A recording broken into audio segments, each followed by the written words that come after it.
Okay, so let's get started. Thank you guys so much for joining me. I'm Liz, if I haven't met you personally.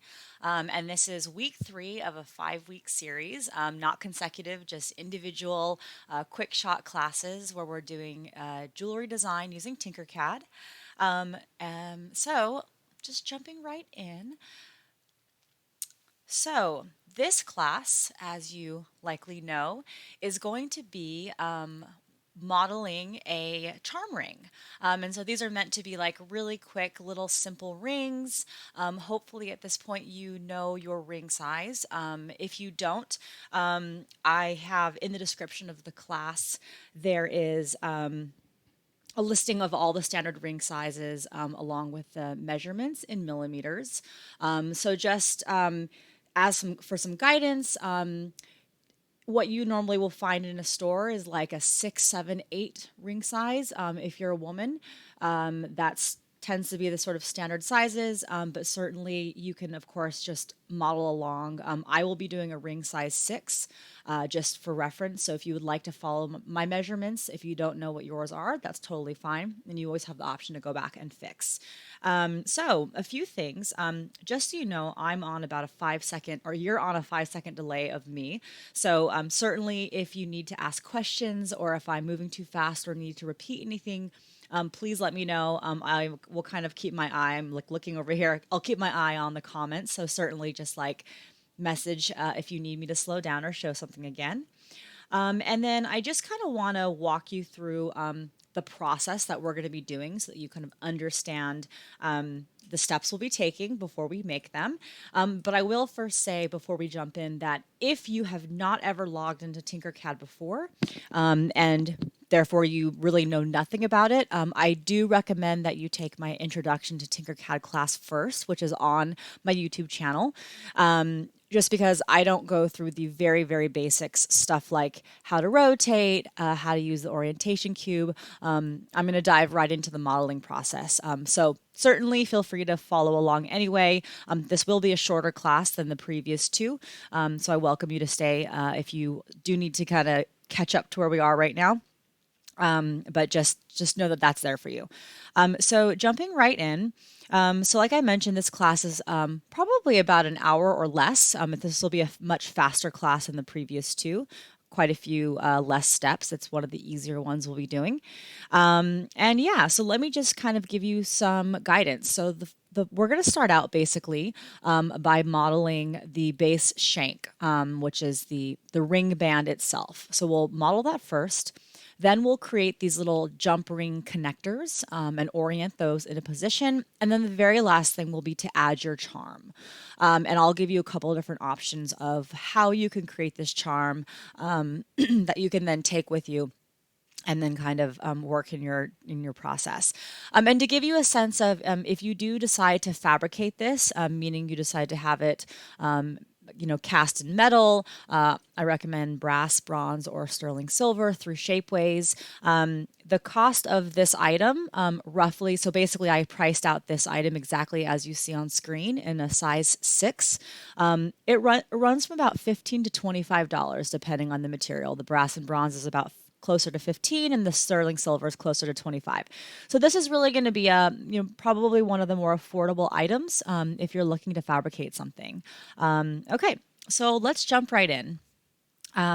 So if you haven't joined me in the past, the way that I run these classes when I'm doing this live is I will show you what I'm about to do. We'll go step by step, and I will show you one step at a time.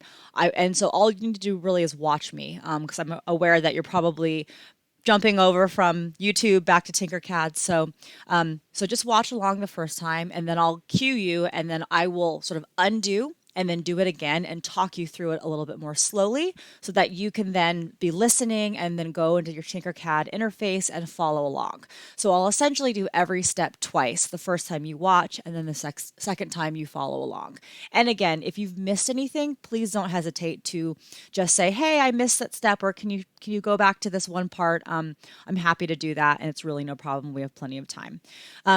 I will then also tomorrow, I think, I will load a quick fire version of this where I there's not this sort of commentary. I really just zip right through the steps. So if you want to refer back at any point, and be able to do this again, follow along again, or just take it a little faster, that will be there for you as well. Okay, so I don't see any call outs at this point. So jumping right in. So you should be in Tinkercad. Let's go ahead and name this file. So I'm going to call this the anchor charm ring. And you don't need to do that to save the file. It will save with that auto-generated title up there. So whenever you close out of Tinkercad, whatever you left on screen, that's where it will save. So it's automatically saving. Okay, so the first thing we did, oh, and actually forgive me, my cat wants to get out of this room. Just 1 second.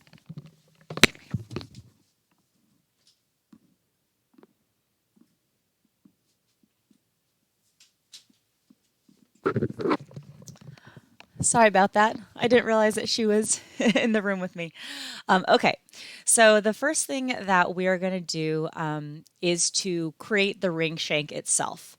And so to do that, we're going to use a different tool than we have in the past. If you have joined me in the past, we will be using the ring tool. So over in this basic menu shape, if you scroll all the way to the very bottom, it's that brown round ring. So go ahead and grab that and drop a ring onto your work plane roughly in the center. So you can just watch. Sorry, let me just say that again. Let me just show you what we're going to do first. So don't bother doing that at the moment. I will do that again. I'm just going to show you the first step that we're going to do. So a little bit about this ring. So when I select the ring, you're going to notice something that you probably haven't seen before. And it's this little sketch that pops up in the shape menu.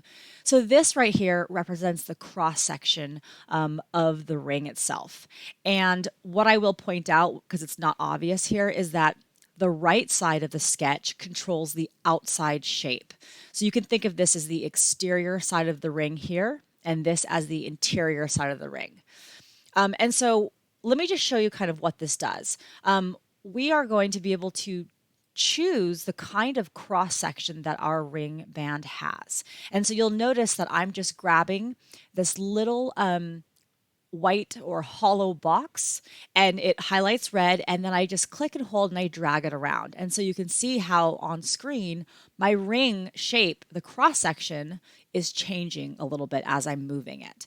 So let me just now kind of scroll in so you can see. So you see now that like sort of domed shape that I just did on my sketch, you can now see how it matches right there. So this gives you some flexibility in terms of how you actually can shape the cross section of your ring. And then I can actually pull these little, so there's these little nodes, these little round white boxes or round white circles or hollow circles that, again, when you hover over them, it's these little, these are called tangency handles. And it doesn't really matter what that means. It really just means that this is how you shape this curve or this cross section. So that's going to be a really new thing to get used to if you haven't seen this before. And if you have no 3D modeling experience, this is kind of a new one. But this is a way to really create a sketch. So I'm just going to kind of pull this in an odd way so you can really understand what's happening. And I'll just move this. You can see what's happening to the outside cross section. So what I want to have you do, and I will do this again, I would like to have you pull a round ring shape, drop it in the work plane, and then build out or kind of reshape this as you want. And what I will say is there's really no wrong cross section here. You just need to make sure that it's nice and chunky, and you'll understand why in the next step. So what you don't want to have is something that is like super skinny like that. You really want to make this chunkier, and it doesn't really matter what this side looks like because we're going to cut this away. And again, that's going to make a lot more sense when we do it. So this is probably like the most complex step that we're doing tonight. So let me just have you go ahead and do that. So I am going to do that again. So go ahead and if you have not, go ahead and do that. So we're going to grab a ring shape. That's that brown ring from the very, very bottom of the basic shapes menu. So single click, drag that over. And it's really just a single click and then a single click to release it. And then just kind of scroll in so you can see what your cross section looks like. And then now just go ahead and grab that right side of the sketch and start to reshape it to your liking. This is a really nice way to create a rounded cross section, which in the past examples of the rings that we've done or the ring that we've done, you really haven't been able to get this rounded kind of shape. It's always been a very geometric 90-degree angles, right? So this is a nice way to get like a really kind of softer ring band shape. So go ahead and let me just give you a second to do that. And I see that we've a couple more have joined us since I started, so you haven't missed much at all. I will actually just go ahead and show that again in case you missed that. So really we're starting with a blank work plane, and we are using this ring shape down in the very bottom of the basic shapes menu. So scroll all the way down, it's that brown ring shape. So just click to select that, drag it and just drop it. So click to drop it into the middle of the work plane. And then what we're doing right now is we're using this sketching tool that controls the cross section of this ring. We're going to drag these little nodes to make this a chunkier shape and a more rounded shape, if you would like. You really just need to make sure that this is a nice thick shape, that it's not super skinny like this. And this side really doesn't matter because we're going to kind of cut all this away. It's really this side that matters. And this is the side that's controlling the outside, the exterior shape of the ring. This is controlling the interior shape of the ring.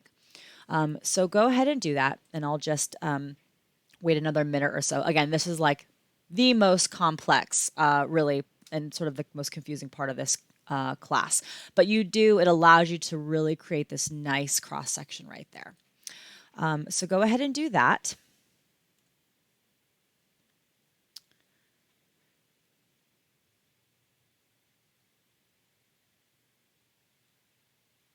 Okay, so let me know if you need more time. Just drop a note in the comments if you need more time. Otherwise, I'll move on in another 10, 15 seconds or so.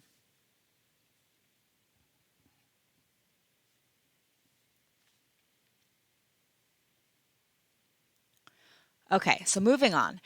So at this point, we have a ring that has a cross section that we like. It should be a little chunkier looking. Now we want to size this to our size. So the size that I'm going to use is a ring size 6, and that is 16.5 millimeters. If you have a different ring size that you know of, this is the time to key in that measurement. So whether you're a size 7, an 8, a 10, whatever it is. So here I'm typing in 16.5 millimeters and 16.5 millimeters. So this is our starting point. But what I want to do at this point is actually have you, so the 16.5 millimeters was the ring size. So it's actually going to be the size of the interior, not the exterior.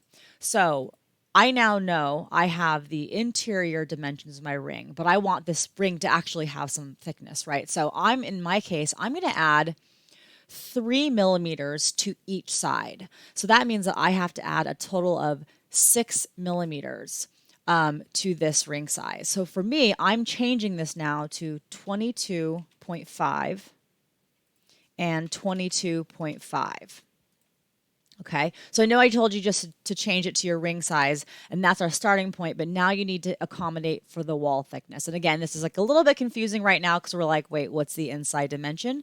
We're going to get there. We're going to set that in a second. So just think about what how thick you want your ring to be. And actually what we'll do is we'll move on one step, and then you'll really understand what we're doing, and you can go back and decide if you need to update that size.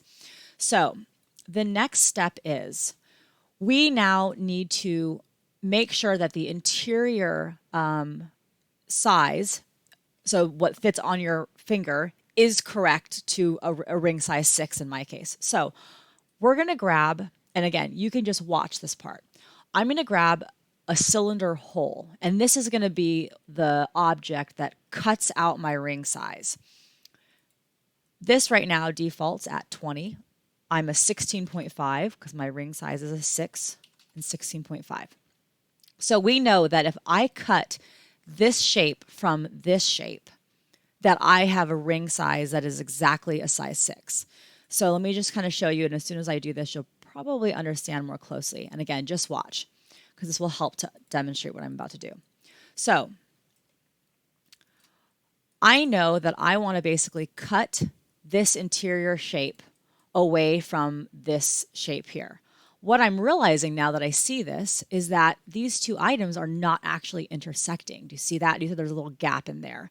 So what I need to do is go back into my editor, and I need to really make this a much chunkier band right here.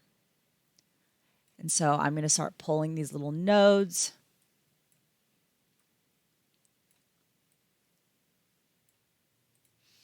And then it is sort of a back and forth. So, and again, I know that I wanted to be at 22.5 in order to get 3 millimeters on one side and 3 millimeters on the other side. And I started at 16.5.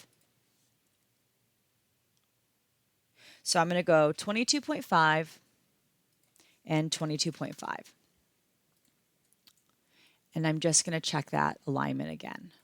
So again, like, I'll do this again. I just want to kind of really show you that. So it looks like actually I still maybe need to go. I'm starting to see a little bit of intersection where this gray is, but I actually need to probably even further increase this. You know, I'm looking at this now and I'm feeling like this is maybe a little bit too chunky. So what I might actually just do is take a millimeter off of that. So 21.5 by 21.5. And then I'm just going to realign it. Okay, so now you can see what's going to happen.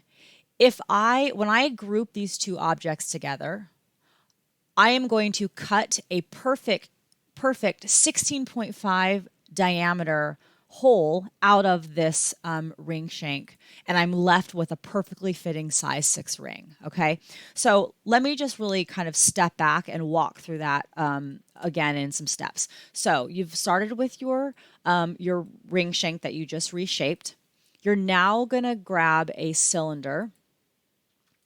You're going to resize the cylinder to be your ring size. So a size 6 is 16.5 by 16.5. And again, if you don't know your ring size at this point, just follow along with my measurements, and then you can go back and change them once you decide what ring size you would like to use. So the align tool, which I kind of glazed over, to use the align tool, so the align tool is there to really help you align objects at a common point. So in this case, we want the center point of this object and the center point of this object to be perfectly aligned so that we have a perfectly round symmetrical, two objects that are symmetrical. So I can select these in two ways. I can drag a bounding box, which is just single left click and drag my mouse while I'm holding the left mouse button, and I now see that two objects are selected. I can do that, or I can select one by clicking on it. I can hold shift and I can select the other one while holding shift. Two objects are selected. So however you want to do that, either way is fine. So then up here in the corner, that's the align tool. And so you'll see these black nodes that pop up. I'm looking for, when I hover over these and they turn red, I get these little previews of what those points of alignment are looking like. So I want center point alignments. So really, if you have center point alignments, you have the same center nodes are grayed out as I do. So that's what we're really looking for here.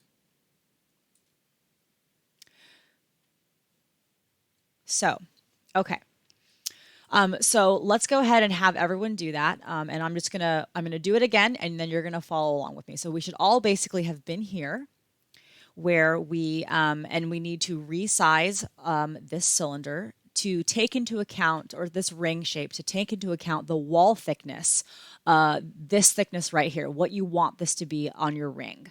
So, and the reason why I'm doing this, you might be like, why are we doing so many steps to get the ring size? This shape does not allow me to dictate what this dimension is. It only allows me to dictate what these outer dimensions are. And so ring sizes are not determined by their outer shape, they're determined by their inner shape. So that, if that helps to clarify that. So we're really just concerned right now about what this outer shape is. So I wanted to have I think I'm at now a 2.5 millimeter ring band thickness. So I'm at 21.5 by 21.5. Okay, so now moving along. So this is where you can follow along and be doing this as well in Tinkercad. So you're going to grab the cylinder hole from the basic shapes menu, and you're going to immediately resize that to be your ring size. In my case, 16.5 by 16.5, which is a size 6. You're probably like, I know, you've said that 6 times already. One more thing I'm going to actually, yeah. So then go ahead, and once you've done that, select both of your objects, and you're going to use the Align tool, which is up in the upper right-hand menu above the Shapes menu. Select the Align tool, and then select both of the center gray nodes to align. And you want to make sure that, so what you can also do is you can toggle to that top view, and then hit this flat view if you want to just verify it. But really, all you need to do is just look at, when you align, do you have these center points, are the center point nodes grayed out? So then once you've aligned it, you then need to just visually look at your two objects and look and see, is there this overlap happening? Meaning, do you see this sort of gray area? If you don't see that gray area, these two objects are not overlapping each other. And then one will not cut from the other. So if that is the case, you need to go back in and adjust your cross section of the brown ring to be thicker so that you do get this overlap. And I'm just kind of keeping an eye on the comments in case anyone has questions at this point.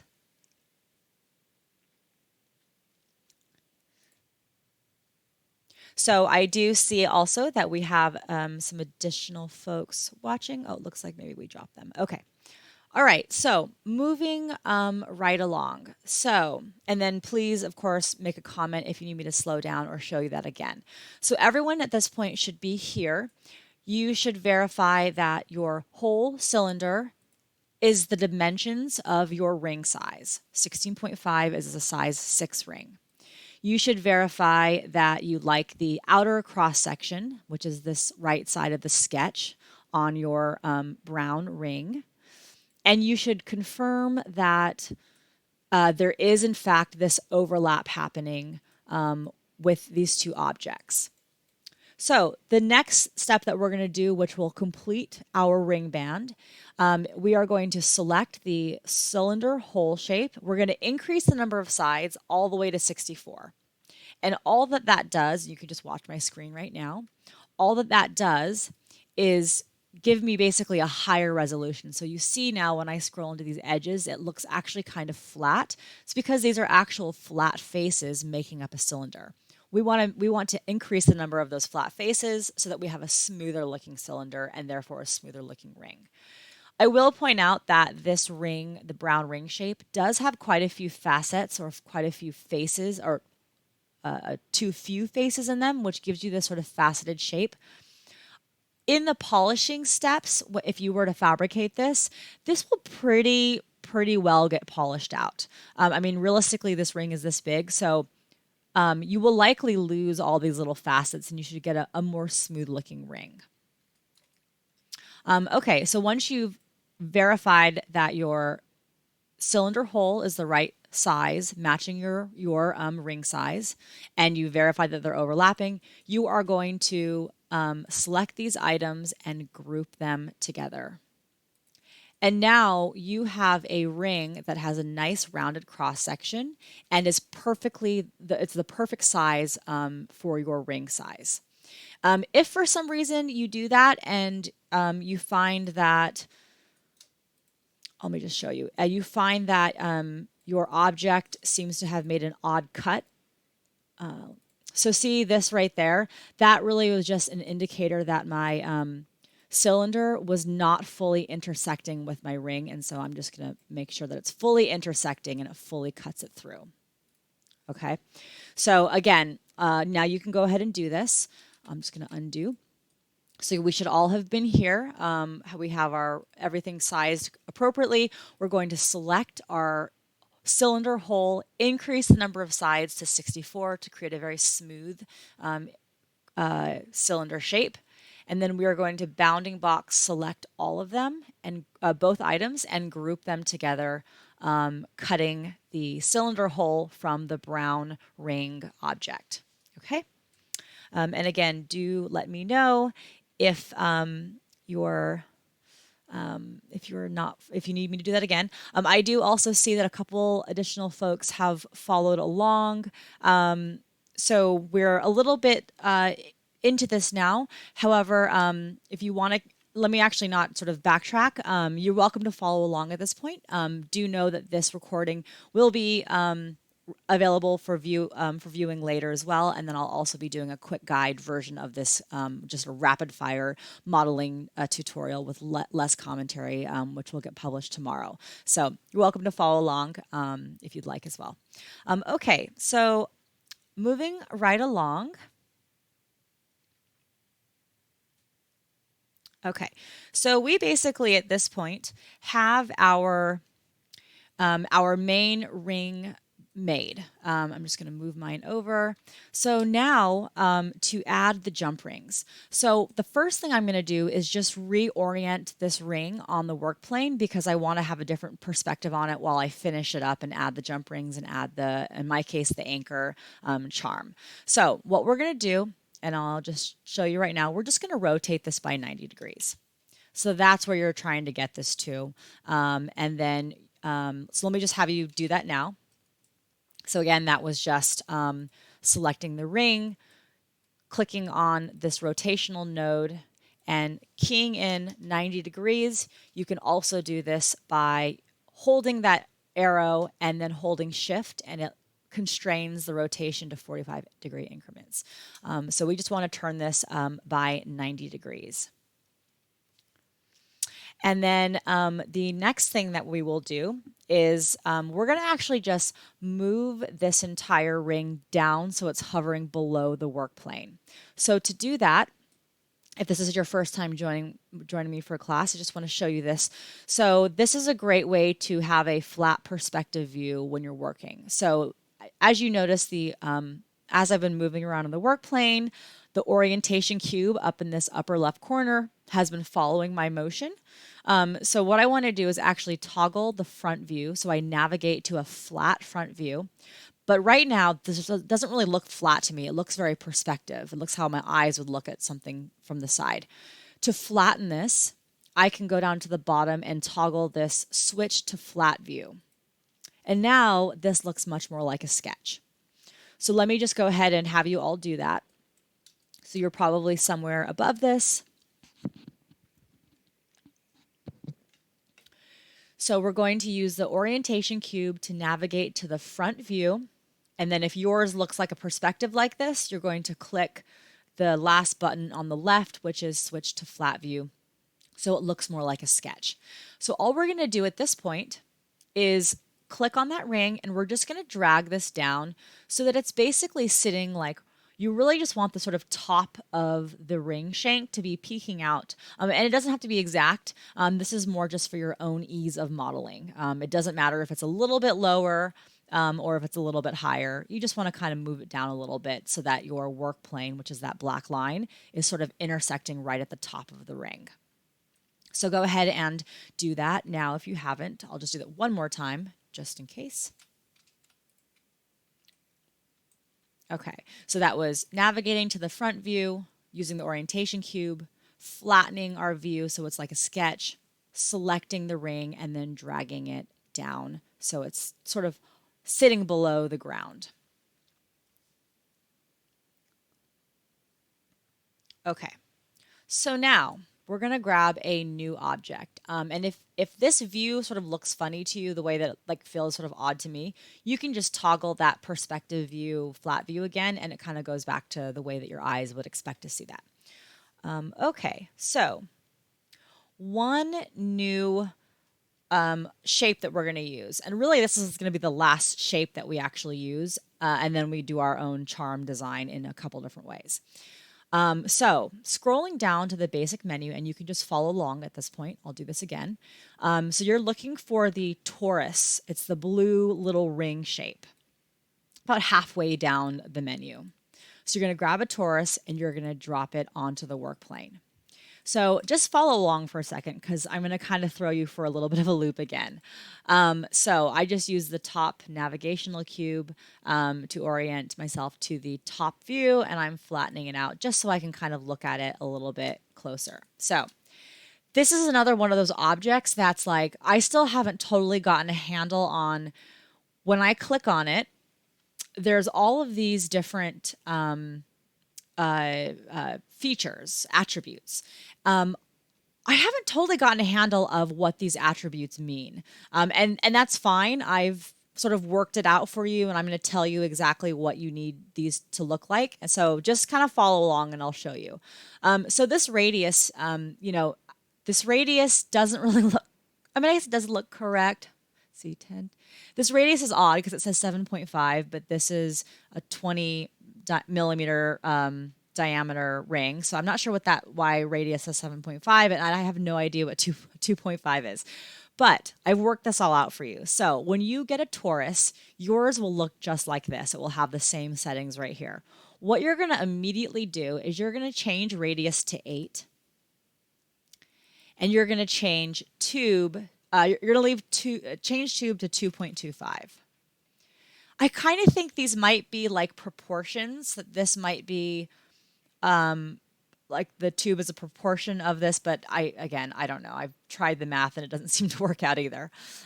So we're just going to leave this. So basically you're looking for 8, 2.2, and 2.25. And that's really what you need to know for now. And again, I'm going to show you this. So once we get there, we're then going to resize this ring entirely. So let's just have everyone follow along and do that. So I've cleared that out. We're going to scroll about halfway down the basic shapes menu, and we're going to find the torus. So you can just kind of follow along with me. It's that blue little ring shape. So grab one of those, drop it on the work plane, and then use your top view in the orientation cube to navigate to the bird's eye perspective, and then make sure to flatten that view if you have not already. So then just scroll in so that you can see the torus nice and large on your screen, and just immediately before you do anything else, change the radius in the shape menu to be 8 and change the tube dimension to be 2.25. And you'll see that the shape changes a little bit. Okay. So hopefully everyone has done that. Again, just make a comment if you need me to show you something again. I'm going to move on. So you should all still be in this top view. So what we've done is we've sort of locked in the proportion of this ring. I now need to have you size it down, and I just want to mention this. So we're going to size this down to be a 6.5 by 6.5 diameter ring. If you choose to go larger on this ring, that's fine. You cannot go smaller, and I will explain why when we get there. So just trust that, just follow this, and you can always go bigger, but please don't make it smaller if you plan to fabricate it using Shapeways. And I'll explain once we start to build this why. So to reshape our torus, you can just watch along at the moment. Right now it's 20.5 by 20.5. We are going to reshape it or resize it to be 6.5 by 6.5. And we need to also, it's a cute little bead right now, we need to also resize the height to be 1.5. Okay. So what you'll be left with is a 6.5 by 6.5 ring, diameter ring with a 1.5 thickness or height ring. So let me just do that again. And at this point, you can follow along and do this with me in Tinkercad. So you should be, you were at a 20.5 by 20.5, something like that. I assume that's what yours would be too. And you're now changing to 6.5 by 6.5. And then in the thickness, you're changing to 1.5. Okay. So I'll just kind of keep my measurements up here on screen so that you can just verify. Your ring at this point should look just like my ring. If yours looks really super chunky here or anything, or really, really skinny, grab a new torus, drop it on the work plane, make sure that the radius says 8, the tube says 2.25. Do that first before you resize the ring. And don't ask me why that's the case, but that is the case. So once you've updated that to be 8 and 2.25 on the radius and the tube, then you go and you resize it to be 6.5 by 6.5 by 1.5 thickness. Okay. So I am going to continue moving unless someone yells at me and says to stop. Also, I do see, oh, no, they're gone. Okay. All right. So okay, so I think we're moving on. All right, so this is now your jump ring. And the next step that we're going to do is to put this jump ring into position. So let's, again, go to the top view and just back out a little bit or scroll out a little bit and get your, get your items a little bit closer together just so that you can kind of have them both in screen. But so really your screen should look pretty similar to my screen.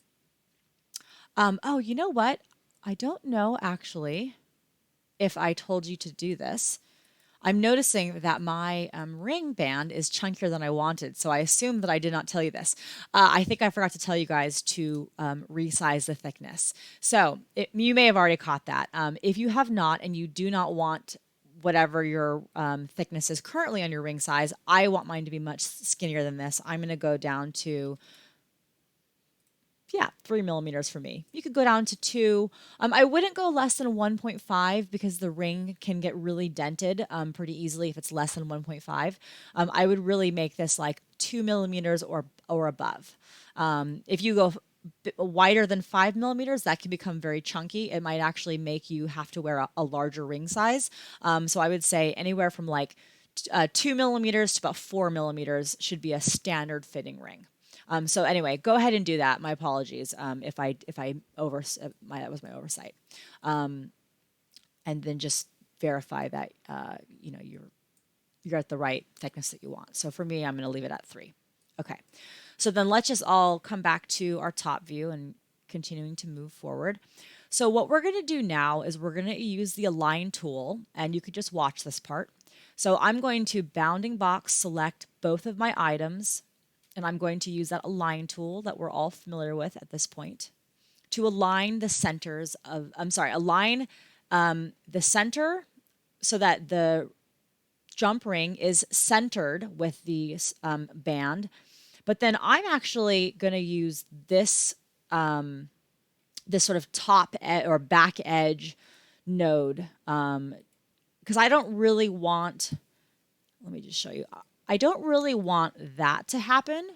I'm really mostly concerned with this center point happening because I'm probably actually going to move this a little bit anyway. So really you're just looking to have the center points in alignment here. So let me just undo that. So go ahead and follow along. So wherever your two objects are together, you're going to navigate to the top view using the orientation cube. Flatten that view if you're not already in a flat, sort of more sketched out view. Bounding box, select your ring band or your ring shank, as well as your little blue ring, and then use the align tool to align the center points together. And really, you can, let's just actually stop here. I mean, you could do either, but we're probably going to have to sort of manually move this a little bit.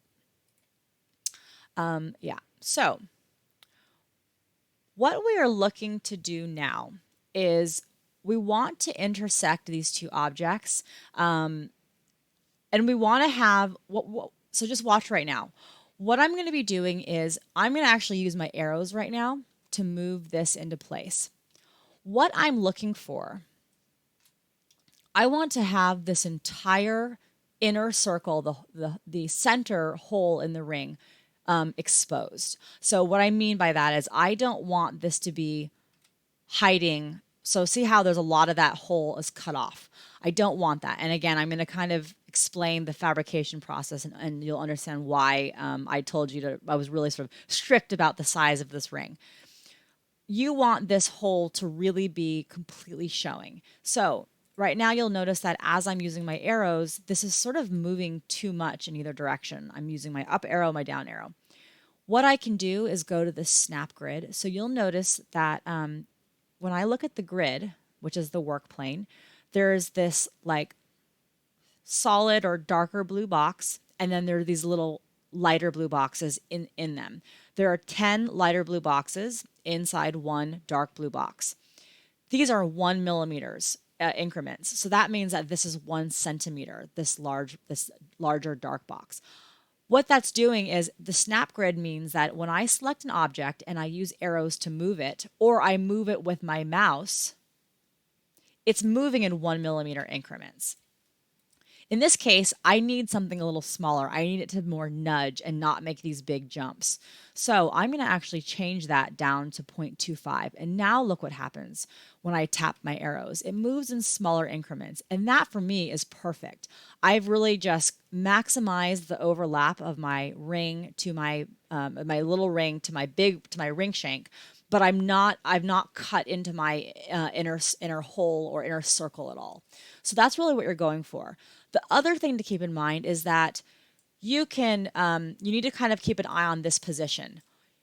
You don't want this ring to be sitting down here, because that means that it's going to be taking up the space that your finger is supposed to be in. You can have this be hovering higher. That's totally fine. You just don't want this ring to be sitting too low. Right there, so you can see that it's intersecting where your finger would be, and it will make your ring fit too tight. So those are the two kind of areas that you need to keep an eye on when you're placing this. So let me go ahead and have you do that, and I'm going to just sort of follow along and do that again. So just watch in case you need to sort of see that again. Sorry, I'm just trying to undo. Okay, so I think I was here. And now I want to, so I've aligned these 2 points. I can verify by clicking align. My center point is aligned there. So now I'm just going to center that top view, scroll in. I'm going to change my snap grid, or ensure that my snap grid has been set to 0.25 millimeters. And I'm going to use the arrow now to move this into place, ensuring that I'm not cutting away any of this inner shape. I need these dimensions in here, this diameter, to remain the same. So I don't want to start intersecting like that. This is fine. That's even fine. That's fine as well. So this is what we're going for. And then I'm also going to verify that my place, this place looks good too. So I might opt to move that up a little bit, just so it's a little bit higher, and then kind of go back to my front view, or my top view. I might have to move it out this way. So actually, I think I might move it more down a little bit and double check. So it's a little bit of this back and forth process to make sure that everything is in the right spot. So that for me is really good.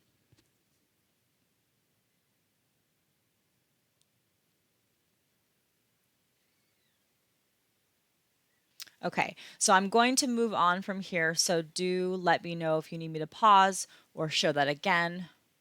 Give you another 10 seconds or so to say something.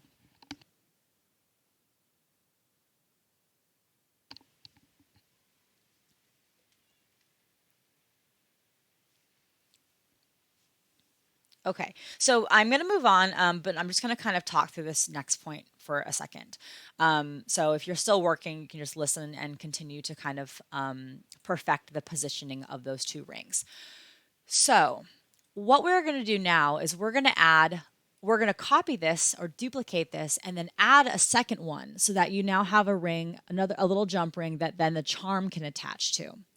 And so when I was sort of, adamant about you following my proportion and my measurements for this ring, the reason for that is that if you do choose to fabricate this in Shapeways, one great thing about 3D printing and about the process that Shapeways uses is it does allow you to create a 3D model like we're creating that has interlocking parts. And interlocking parts are this. Let me show you.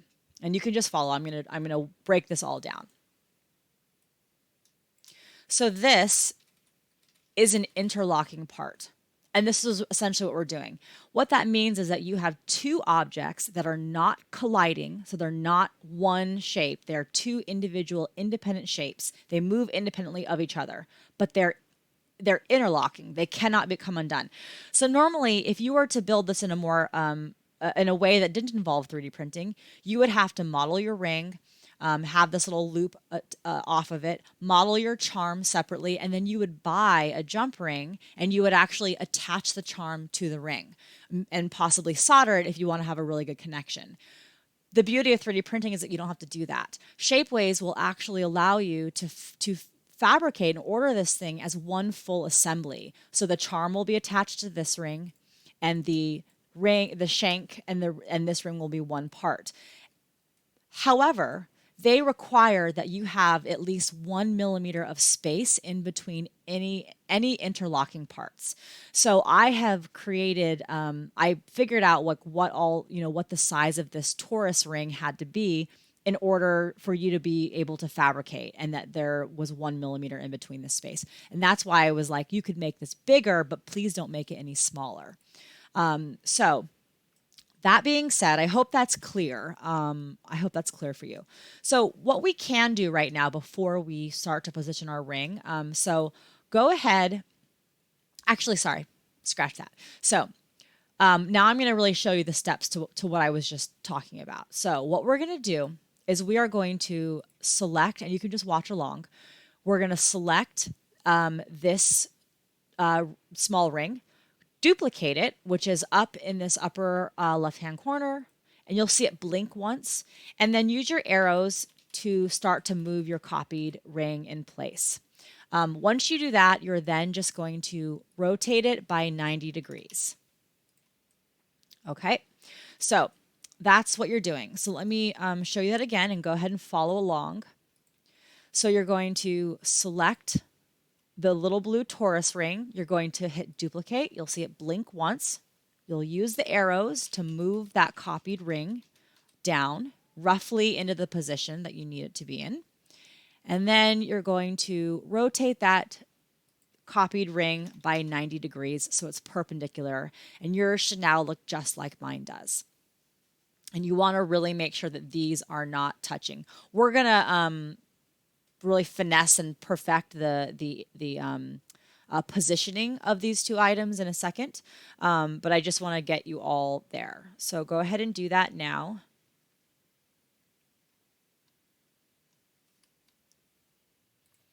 Okay, and I will just do that one more time. So you are selecting the torus ring, duplicating it, using the arrows to move it away, and then using the rotational arc to rotate it by 90 degrees so it's perpendicular now to your original ring. Okay, so the last thing that we're going to do, because we are pretty much done now with the ring shank and the original small blue ring. So go ahead and we're going to grab those two or select those two. So in this case, you probably don't want to use the bounding box because you don't want to select all of them. You just want to select the brown ring shank, and you want to hold shift and select the blue little jump ring, and then you're going to group those together and they will turn the same color. Mine turned brown, yours might turn blue. They should turn the same color though, and when you select it, it should now be one shape. So let me just go ahead and show that again, and you can follow along at this point. So you're going to select the ring shank, you're going to hold shift, select the little blue original jump ring, and you're going to group them together. and they will turn the same color and they will be selectable by clicking one of them. So once you've done that, we don't really need to see that for the time being, so go ahead and hide that. And so when you select the ring, you should now be able to hide that by hitting this little a light bulb button up in the shape menu. And when you do that, it goes away, and you'll notice that now this little light bulb has popped up, and that means that something is hidden. So do make sure before we move on that if you just hid your object, that it now you now have this show all button as an option. And so I'm just going to do that again. So you can follow along. So you just grouped your two rings, your ring shank and your small jump ring. You're now going to single select or single click to select it, and then you're going to hide it. And now you'll see that this little light bulb is now bold. Okay. So the last thing that we're going to do is we're going to lock this remaining ring. So at this point, all you should have on your screen is that little tiny lonely blue jump ring right there. So select that and then just lock it for right now. Okay, so we're now moving into the very last bit, which will be really, you can spend as much time on this as you want, but please do ask me questions at this point if you got lost or you needed any help.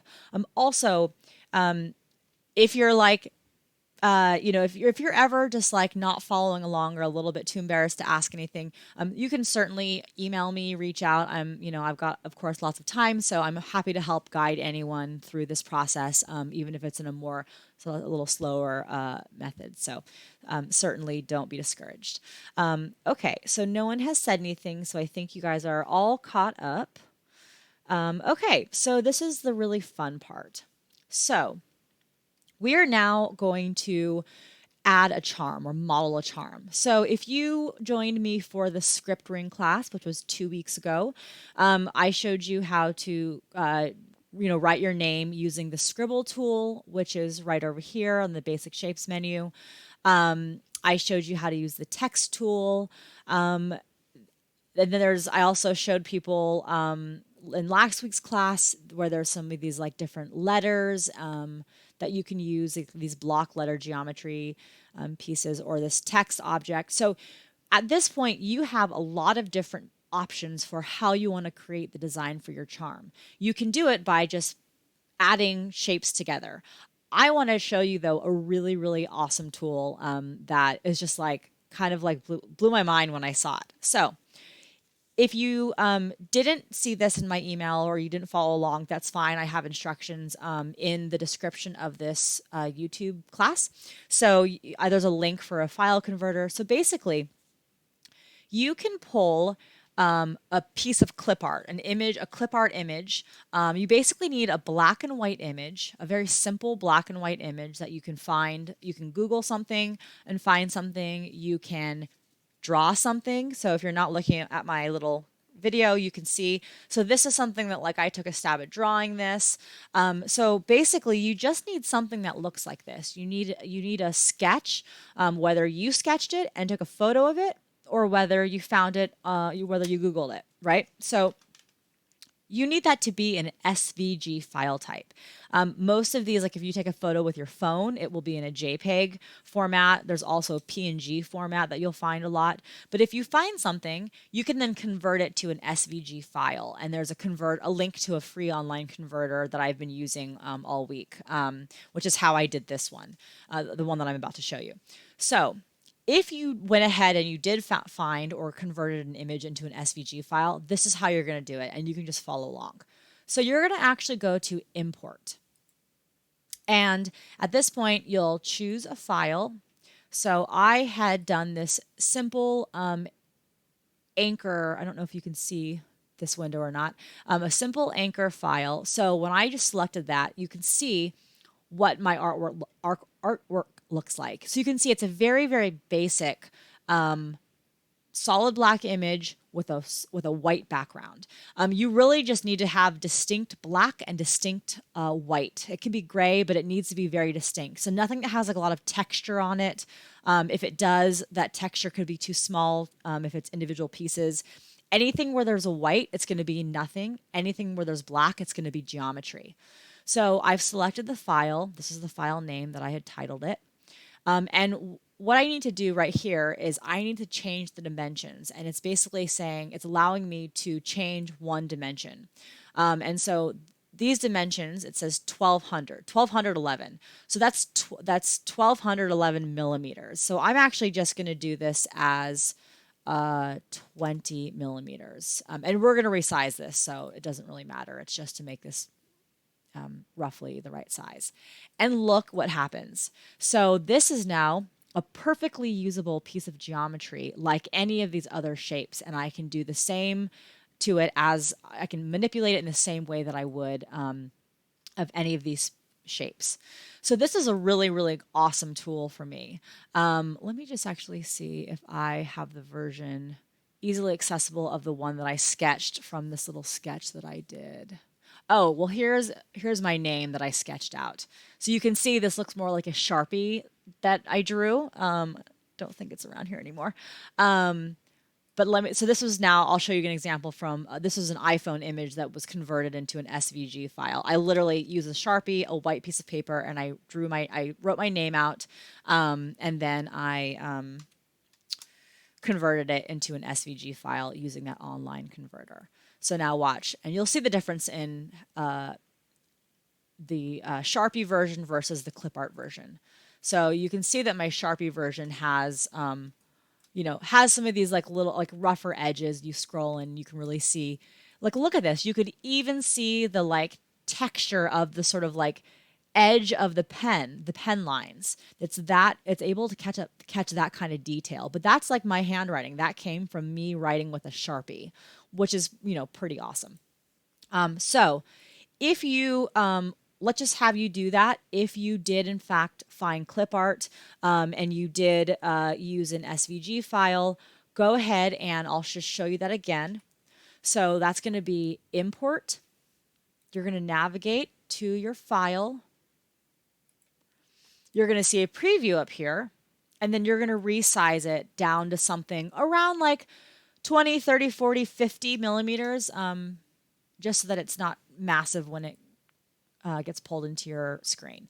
So go ahead and do that. Oh, different color. Look at that. Tinkercad's throwing some character in there. And so this was actually a little bit big, so I'm going to, anyway, so go ahead and do that. So again, if you didn't have an SVG file, that's totally fine. What you can do for now, I would definitely encourage you to try out the SVG file method, because that's just like so cool. But you can also then try Scribble. And so anyone who would like to just try this instead and make their own artwork, click on the Scribble menu, drop Scribble onto your work plane, and you're now going to be taken into this interface. And this interface is essentially a drawing pad or like a notebook, right? So you can just sketch. I'm going to do us all a favor and not try and draw an anchor freeform, because there is a reason why I do 3D modeling. It's because I am terrible at sketching, like terrible. Whoa. So a funny little heart. So I just use this little pen tool here. There's also an erase tool. If I'm like, whoa, that area looks sort of funny. Let me see if I can, I don't know if I'm going to be able to draw it any better. Not really. But this is a nice way to also like grab something and start drawing here. And then if you want to really quickly fill this area in, this draw shape at the bottom, it's kind of weird to get used to, but you just click and you hold, and everywhere that you move your mouse, it drags this like bounding box, and it's like a good way to rapidly fill in color in the solid areas or the whole areas. All right, so that's a great way to use Scribble to create a charm as well. So however you want to do that, take the time right now to get your shape created. I am going to kind of go back to my anchor. So at this point, everyone's design is going to start to look different. I can't really guide you at this point because I don't know what your individual artwork looks like. But I will just kind of give you some general guidance for when you are creating the shape. So the first thing that you really want to do is you want to scale this down so that you know kind of what size you're looking at this charm as being. So I'm going to actually just scale this down myself, just sort of freeform scale it down. I'm kind of keeping an eye on the ring up here. And I'm just going to drag this into position. But I'm actually not going to overlap it yet. I just want to kind of get a sense. If it helps for you to turn your oh dear. Okay. Yeah, if it helps for you to turn your like turn on the ring again or unhide it so that you can see, like, we know what size the ring is. So we obviously don't want to have a charm hanging off of it, that's like this big, because that will like literally cover your entire palm. You want this charm to be pretty small. And so I would say before you do too much fussing to modify your artwork, whether it's a scribble or whether it's an imported SVG drawing, I would get the size first thing and like just kind of place it near the ring. Okay. So now that I've done this and I have a cute little anchor, I'm like, ooh, some of these things are getting really, really skinny. Like most of these lines are like not even a millimeter. So I have a little bit of like thinking about what I should do here. You know, in this case, like I probably, just because this is so small and I'd have to really rebuild this, I'm probably actually just going to make this a little bit thicker just so that I can get some of these lines to be like closer to a millimeter. Shapeways will allow you to make things that are like freestanding wires. This would be considered like a unsupported wire. It allows you to do them as small as like 1 millimeter, I think. But what I want to do is make sure that I do have enough. I'm probably going to make this a little thicker from this angle, like 2 millimeters, so that this is a little bit chunkier, to account for the fact that this is a little bit skinnier right here. So you'll notice that this has a hole in it. I don't really care that this has a hole in it. I'm not going to be using that hole. So this is what you can also be doing to help modify some of this. If I'm like, ooh, I don't love the shape of this, guess what I'm going to do? I'm going to reshape it. And I'm just going to kind of take a guess at the shape that I want to add to fill in all that. And you're probably like, what is she doing right now? Just watch. So I'm basically adding what I would call a filler in here. And you'll see in a second what I'm about to do with this. Okay. So going back to my top view, flattening my view. And you can just kind of be following along. I'm going to just kind of get your stuff. I've got really one more thing to show you, but we're mostly just free-form modeling at this point. So this is what I'm doing with this. I am reshaping this curve right here. Actually, I might, how do I want to edit this? I might actually rotate this. Sometimes you'll notice that rotate's a little bit awkward when you're in a flat view. It can be like a little hard to find the node. I'm actually just going to change the color of this. It's so dark, I can't see anything. Okay, that's better.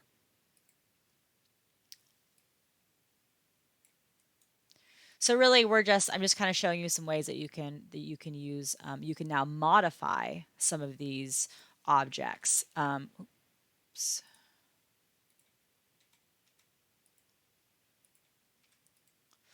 So say that I'm happy with that. So I basically just reshaped this area. So now you can really just like modify these shapes, even if you have sort of a starting point and you want to like, further change it or reshape or reconstruct it.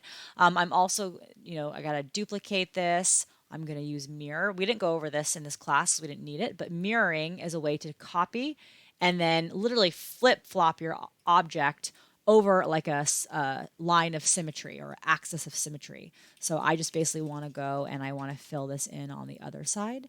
And then now when I group these together, I now have a reshaped ring. And actually, let me make sure that I did this fully through. I don't know if I actually did that all the way through. I'm just going to, so this was 2 millimeters thick. Make sure that these are 2 millimeters thick. Oh, 2.04. See, got to check that. Okay. Now I can group these and I have one object and I've reshaped it. I'm also going to just go ahead and fill in that little hole because I don't actually want that to be there.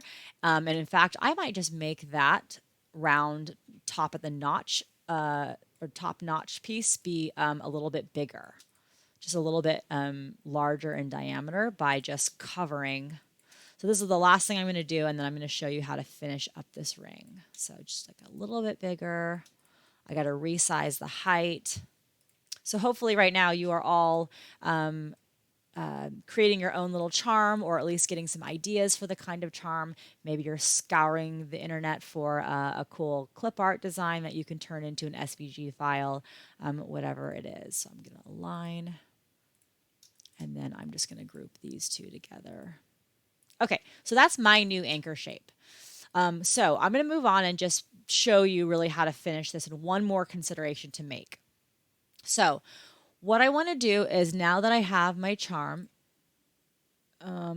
I want to double check.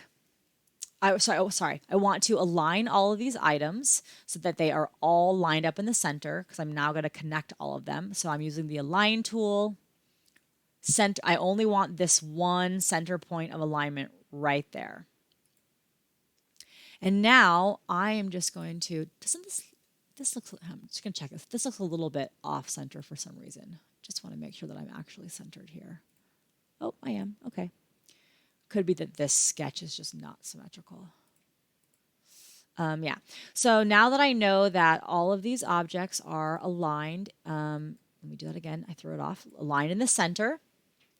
I am now going to select my charm, and I'm going to move it into position using my arrows, because what we're going to be doing is this charm right here and this charm and this ring are going to be one component. I'm going to group them together. If you want your charm to really be like free dangling the way that a charm could be in real life, you'll just need to ensure that you make the a hole that is a lot bigger, 1 millimeter all around. So that's why I'm choosing to intersect and permanently join the free jump ring with the charm, because I don't want to have to make this loop massive, right? So that's a decision that you'll have to make. So the very last thing before we finalize this and then go to Shapeways for fabrication. Remember how we were just talking about 1 millimeter of space? Oops, this area right there, that is nowhere near 1 millimeter. That's 1 millimeter. This is like a 1/4 millimeter. So you might have to reshape this ring. So I'm actually going to unlock it. And one thing I will say, here's a great tip. So you can just watch this, and I'll do this again. I'll run through this whole thing again. So sometimes when I'm trying to be able to like visualize how much space is around things, I like to just grab everything and temporarily turn it into a hole. Because look, now I can actually see how much space is around everything. And this is my area of concern right there. So what I'm going to do is I'm going to grab everything. I'm just going to move it so that I'm on one of these lines right here. So basically right there. Okay. So right now my eyes are right here. I need to basically reposition this charm to ensure that there's 1 millimeter of space. So hiding this for a second, just so I can show you so it's very clear. See, this is a 1 millimeter square. I now know that this object and this object are 1 millimeter apart from each other. And that's the spacing that I need to ensure so that Shapeways can successfully fabricate these interlocking parts when they're printing and casting them. So I'm actually just going to go boop, boop, just to make sure it's plenty of space right there. So you just need to make sure that there's 1 millimeter right there. So now I'm good with the position of these rings here, but look, it's barely touching it there. So what I'm going to do is I'm simply going to stretch this a little bit so that it's more of an oval ring. And I may have pulled this a little bit far, so it's a little bit tight right there. So you might have to just sort of go a little careful on that, or make this ring a little bit bigger, depending on how far you stretch that. So yeah, so basically now I'm guaranteeing that I have enough space, and actually I might just push this a little further, a little closer, something like that. So oops, whoa, I've gotten underneath this somehow. Okay. Yeah. So now that I'm happy with that, I'm then going to just turn it back into solid objects. And now I have that little, and I might actually go in and add a little hole here just to make it look a little more like an anchor. I'm not sure. Yeah, so that's basically it. So once you're there, the last step that you're going to do is you're just going to group those objects. So let me just kind of do that again while you're watching, in case you sort of missed that, or you just need a kind of refresher on that. And if not, just feel free to follow along. And we're pretty much wrapping it up at this point. So again, for me to, let me actually just undo that shape. Okay. So I was somewhere here. So the first thing I want to do is I want to ensure my charm is done. I want to ensure that all of these are aligned in the center point, which is right there. I'm going to use my arrows to move my charm into place.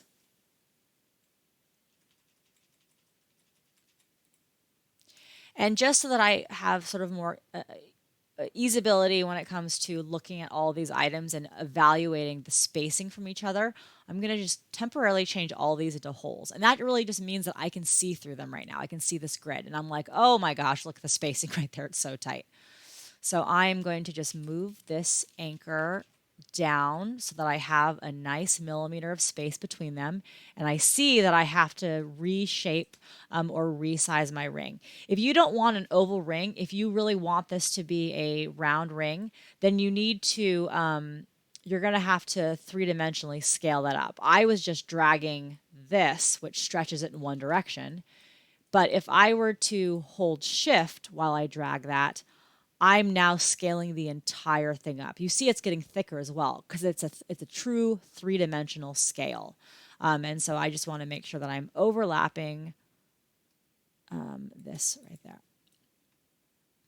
So once I'm good with that, I'm going to just turn these back into solids. And you do have to turn them back into solids because you won't be able to export a hole because technically a hole is not, there's no geometry, there's nothing solid there. It's just meant to be something that cuts away. So, and then at this point, you can either select all of this and export. If you want to be really precise, you can grab your ring, grab your charm, and you can group them, and they become one object. So you now have two objects. You have the ring and you have the charm. And then just double check that these are not intersecting at all so that these guys don't lock together, that they are in fact interlocking and floating within each other. Yeah, so that is it. So if you do want to fabricate this, I would definitely recommend that you check out my little tutorial on how to fabricate something in Shapeways, which is an online 3D printing company. There are other ones out there. Shapeways is just the one that I know and have used many times and can, vouch for their quality. I don't know if it's in my description. But I do have a coupon code for 15% off your first order if you've never placed an order at Shapeways. It is in the description of the Shapeways video, so go check that out. It's QDDQZ. But again, just you can use that for 15% off. I will say right now that the Shapeways lead times are quite long, as you can imagine. Everything is sort of taken a hit in terms of lead time. So they're really long. I think it's like 6 weeks right now or more. So, unfortunately, that's the downside. But in a normal scenario where we're not in a pandemic crisis situation, the lead time without any additional charge tends to be about like 3 to 4 weeks. You can pay to rush it if you need to. And then just as a reminder, when I had uploaded this to fabricate it. It was anywhere from $15 to $25. So pretty affordable for a custom piece of jewelry in brass, bronze, or sterling silver. So I'll just stay on here for a couple more minutes, or maybe another minute or so, just to see if anyone had any questions. Feel free to jump in the chat if you do have questions. Otherwise, I will be signing off shortly. And thank you all very much for joining me. So next week we'll be doing a signet ring, which I'm super excited about. It's probably one of the least feminine thing that I've been doing. So again, if there are some guys that are like, man, give me something that's a little bit, a little bit like more, masculine in feeling, that'll be a great one for you. So I'll show you how to do the basic signet ring, which is that classic style with a really nice big flat surface area that you can put your initials on. You can make a little design. Really, that's the free form part. And that should be a fairly simple one as well. Probably actually is same amount of steps as this class was. So yeah, so certainly reach out at this point. You're also welcome to email me. My email is lizhill@gmail. Liz with two Z's, so LIZZHILL@gmail. And I'm always happy to help out. Yeah. So if there is nothing else, I don't see any questions popping up. So I'm going to go ahead and exit out of here. So again, thank you so much for joining. And definitely, I'm on. Catch me on live on Instagram on Mondays on the New York City Jewelry Week blog, where we talk about this class as a recap, and then talk a bit about next week's class. So if you want like a sneak peek, you can check it out there. And thank you guys so much. Have a great night.